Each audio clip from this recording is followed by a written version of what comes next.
ஜாதிகள் கொந்தளித்த ஜனங்கள் விரோத காரியத்தை சந்திப்பானே.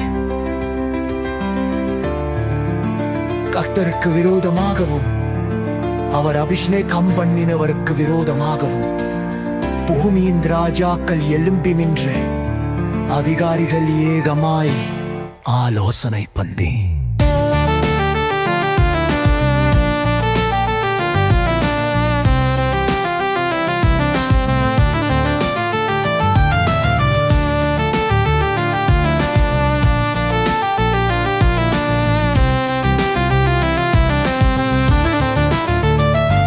அவர்கள் கட்டுகளை வலித்து அவர்கள் கயிறுகளை நம்மை வித்து எறிந்து போதுவோம் என்கிறார்கள். பரலோகத்தில் வீற்றிருக்கிறவர் நகைப்பார், ஆண்டவர் அவர்களை இகழுவார்.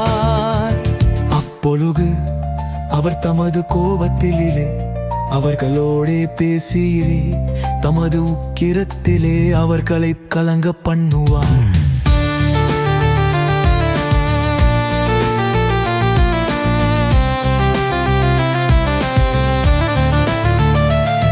நான் என்னுடைய பரிசுத்த பர்வதமாகிய சீயோன் மீதில் என்னுடைய ராஜாவை அபிஷேகம் பண்ணி வைத்தேன் என்றார்.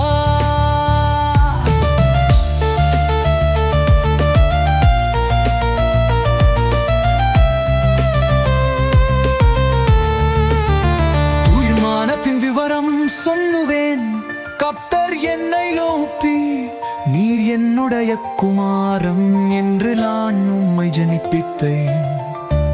என்னை கேளும், அப்பொழுது ஜாதிகளை உமக்கு சுதந்திரமாகவும் பூமியின் எல்லைகளை உமக்கு சொந்தமாகவும் கொடுப்பேன்.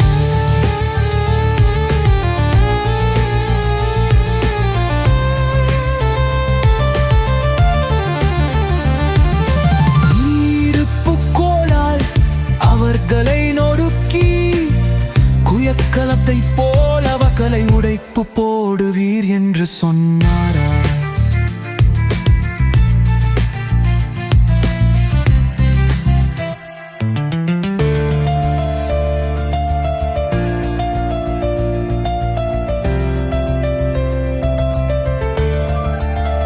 இப்போதும் ராஜாக்களே உடல் வணையுங்கள், பூமியும் நியாயாதிபதிகளே யுத்தனிக்கராயிருங்கள்.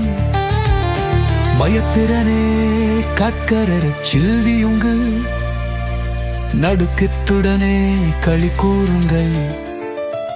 குமாரன் கோபம் கொள்ளாமலும் நீங்கள் வழியிலே அடியாமலும் இருக்கும்படிக்கு அவரை முத்தஞ்செய்யுங்கள். கொஞ்ச காலத்திலே அவருடைய கோபம் பற்றி எரியும், அவரை அங்கு கொள்ளுகிற யாவரும் பாக்கியவான்கள்.